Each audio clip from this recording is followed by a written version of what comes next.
Hello, Helena and fellow classmates. Today, my group and I will be presenting our collaborative ethnographic project to you. We have decided to base our presentation on the concepts of society, culture, and identity, as we believe that who we are is so important not only in our own personal everyday life, but also in the wider society and organizations. To be specific, we will be discussing sociological perspectives, issues within organizational culture, as well as identity work. I'll be presenting my vignette first, followed by Gang Sen, Yu Kang, and Min Quinn. Together as a group, we will analyze our experiences and discuss how our experiences helped us to better understand the topic of society, culture, and identity. With HSC exams approaching in under a fortnight, the amount of stress I felt was like nothing I have ever felt before. The scent of the local library had become so familiar that I could call it my second home. I sat myself at a round table with four of my fellow classmates.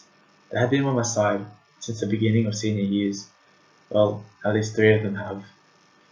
The other classmate, who I will refer to as John to maintain anonymity, had just transferred from another school during the early months of Year 12 and had constantly disturbed our study sessions and been on my back for the past several months. He would make degrading comments that would always make me feel uncomfortable and unwanted. In this case, I was extremely worried about how I would perform in an upcoming mathematics exam in which John assertively slapped my back and said, "Why are you stressing for? Aren't you Chinese people good at maths anyways?" Although it seemed like a joke to everyone, I felt extremely offended and didn't find it amusing at all. It annoyed me every single time he made such racial remarks, which would constantly linger in my mind, preventing me from studying well. In fact, I would even study at different libraries by myself as a means to avoid John. It was the day of the mathematics exam.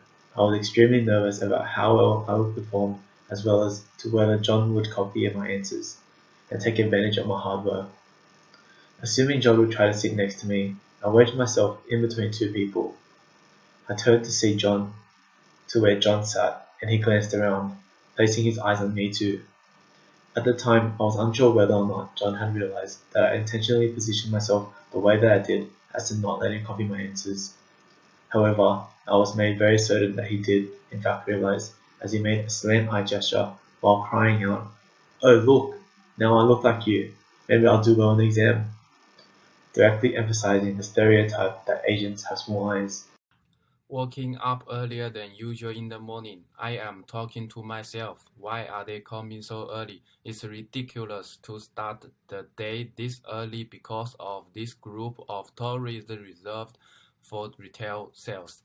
But I am like, you got to do what you got to do. What else you can do? Washing my face. I am thinking to myself, I am getting tired of sucking up to my boss, especially when he is not giving me an opportunity to do sales pitches, which was the reason that I applied for the salesman position here. Then how the heck am I going to make a living with PT money from these irregular hours of work? I am like, I need commission of sales that I would make from customers. My obnoxious boss and managers are making my life hell, putting me in a spot that I did not even sign up for. After arriving at work, I sit on the desk doing admin stuff that I hate to do, being surrounded by female workers, nagging me for nothing. Speaking of devil, these co-workers come up to me and told me to chase up accounts receivable by ringing the customer. I was like, this is not my responsibility. Then my manager overheard the conversation and told me to help them as part of the team. Part of me thinking you got to do what you are told to do, but another part of me thinking this is nonsense. Getting closer to the end of work, I received a call from a tourist guild saying that they would pushing their booking back to 8 o'clock for some reason. When I told my manager about it, he asked me and a few other courageous to stay until then, giving me overtime like it was nothing and there was no tomorrow. Then I got fed up with these creeps and I, for the first time, confronted the senior manager and vented my struggles with inappropriate management practice and organization culture. I got fired shortly after.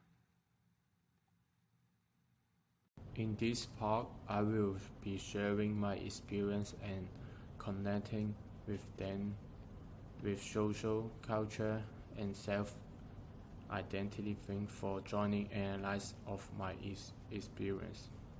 First experience is related to social practice reasons. While I was intern in an organization in Australia, the application for middle school were not allowed to go further in the process, and one of the previous commented that we don't have a place for PME here. The second experience is related to adjacent and dominant culture. While working in the organization, the management fired 5 employees because they require fresh and young people who can work according to recent trends.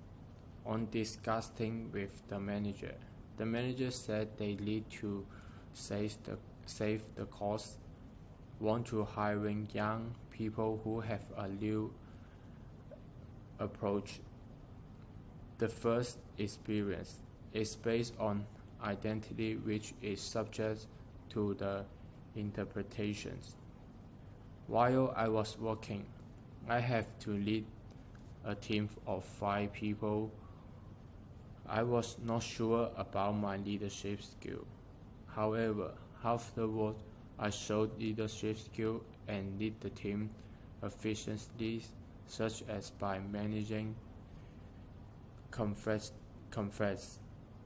building trust, listen to all the members, and understand the point of view as an international student. It was an achievement for me to take a role of leader in a diverse team. Hello, I'm Min Qin. During the holiday, I have a fantastic internship in the Huawei Limited to an intern in General Officer Department. During the internship experience, I have felt the strong enterprise culture of the company. I can remember the first day I entered the wonderful company.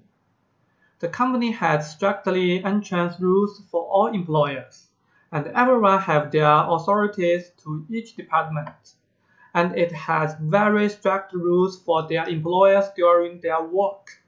During the first day of my internship, I can remember that I have filled more than 10 forms related to all parts of my working life in the company, such as the personal information, uh, permission application form, and the individual opinion to the company. Meantime, the company also offers me excellent experience in their benefit for employers. In the first day, I was granted a new mobile phone and a new laptop for working, and the company also offered affordable and delicious meals and free snacks during the workday. And during the work break, I go to the gym for exercise. The whole company is just like a living community which can almost satisfy my need for daily life, which makes me feel very good. However, during my internship period, I also find some of my colleagues who are around 37 to 45 years old are forced to leave the company for some special reasons, especially the technical guy. The human resource department will send a notice that company will no longer to sign the contract with him with the reason of company future development strategy. And I find in the company there are not lots of employers except the management level. The concept of sociology focuses on understanding the patterns across social practices from a micro level, such as the behaviors of workers, to macro level trends in a nation state. It is important to acknowledge that the power dynamics in our society are interrelated, and many theorists, such as Barbara Smith and Bell Hooks, have provided this perspective on this concept. Furthermore, organizational culture is another key notion that has affected my group members in their lived experiences. Organizational culture consists of artifacts, espoused values, and basic assumptions, which all have a significant influence on business performance. Albertson has theorized 3 key reasons why organizational culture is important in any workplace. He explained that businesses who often lack the strong organizational culture will experience poor employee morale, ultimately affecting employee performance. Another concept that we will discuss is identity. Identity refers to an individual's perspective of who they are, which is based on their socio-economic characteristics, roles, and memberships. As my fellow group members and I are of a Chinese background, our identity, more specifically our ethnicity, has impacted us in certain ways. Corley, Brown, and Kazar have theorized that meanings of oneself are not fixed and static, but rather they are constantly changing and multidimensional. Furthermore, identity can be broken down into 3 types: collective, role, and personal. Often individuals form and revise their personal identity through engaging in various activities or decisions on a daily basis. This is otherwise known as identity work. It allows individuals to gain a perspective of who they are, as well as how they want others to perceive them. My team and I chose these theories concerning sociology, organizational culture, and identity work as we believe it helps us to understand the issues that we encountered in our lived experiences. I particularly agreed on the theory of identity work, as I have always felt the need to engage in certain activities or decisions in order to project myself as a hardworking and dedicated student. So the experience can be analyzed with the identity and importance of its role in it. As the experience, I work in the organization. I play the role as a leader to lead a small team with 5 people. I play my role in the society and trying to make it well. But as age and raising, all away affect the result. Based on the role given to me, I was able to know that I have leadership skill, and this confirmed that meaning of self are not static or fixed, rather dynamic.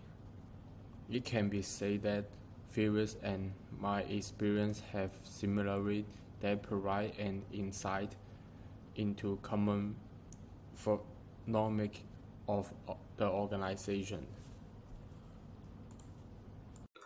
Organization culture is to bring people together and make them feel part of organization.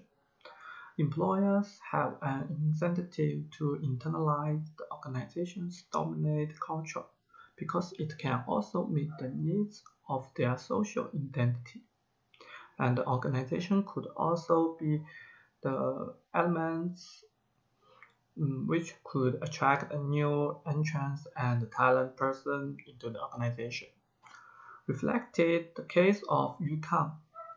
If the manager can give him more support and encouragement instead of ignoring his request, it is also very helpful for the formation of a good corporate culture.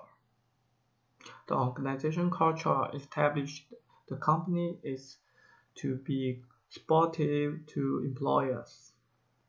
Therefore, managers will support employers when they feel difficulty, which is show encourage employers to better jobs and to free more engage in the workplace and devote more therefore.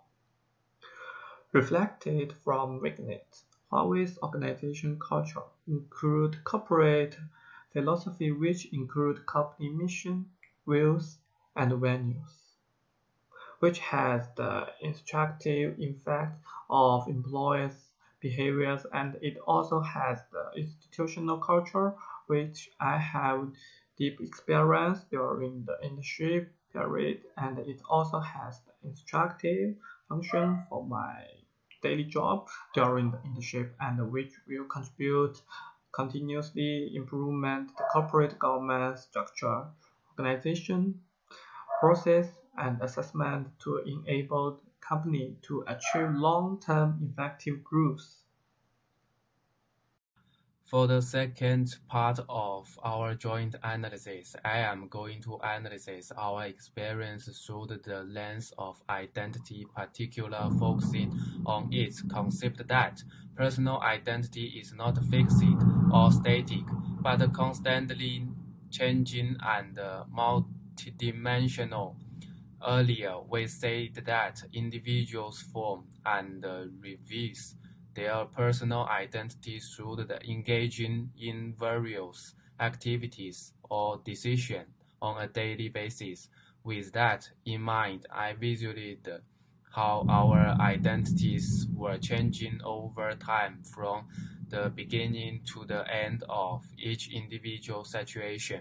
First of all, each one of us tried to present ourselves that we were the right fit for the group participating. First of all, each one of us tried to present ourselves that we are the right fit for the group participating in identity work to be part of the community, and we displayed a high level of identity commitment. Gangsen, Minqin, and I wanted to be part of the organization that we wanted to work for, and therefore we adjusted our identity to be a member of the company. For Marcus, he was in a group of 4 classmates that he felt comfortable with. Everything was great at first sight. It's human nature that we all want to be accepted and be part of something. That is why we participate in identity work, so we can belong to the community.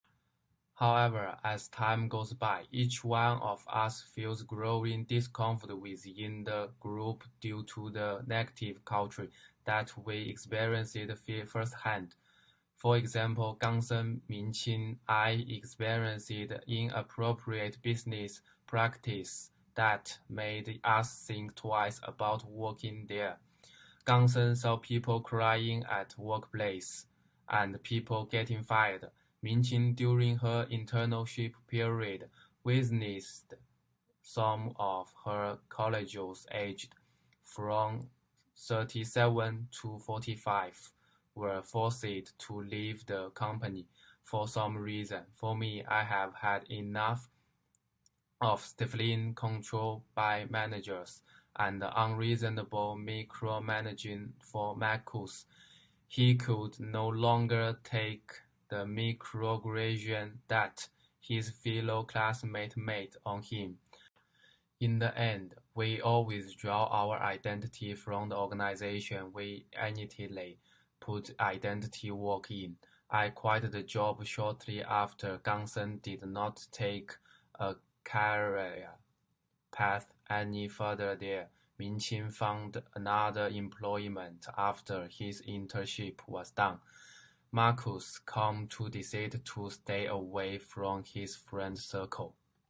Society, culture, and identity is ultimately a significant phenomenon that affects all organizations, as illustrated through our vignettes. Our first focus was on sociological perspectives. This topic offers us insight into how social interactions and groups affects individuals in terms of their behaviors and perspectives. The second topic we focused on was organizational culture. We all wish that all companies promote strong organizational culture, which Yu Kang defined as managers being supportive and understanding of all employees. The final part of our analysis was identity work. We all alter our identity in ways to present ourselves the way we would like to be perceived by others, either as a hardworking individual or just as someone who can fit into the group or workplace. Ultimately, all our experiences have mutual concepts, and the reasons for our actions and decisions can be deciphered by understanding such notions. Thank you.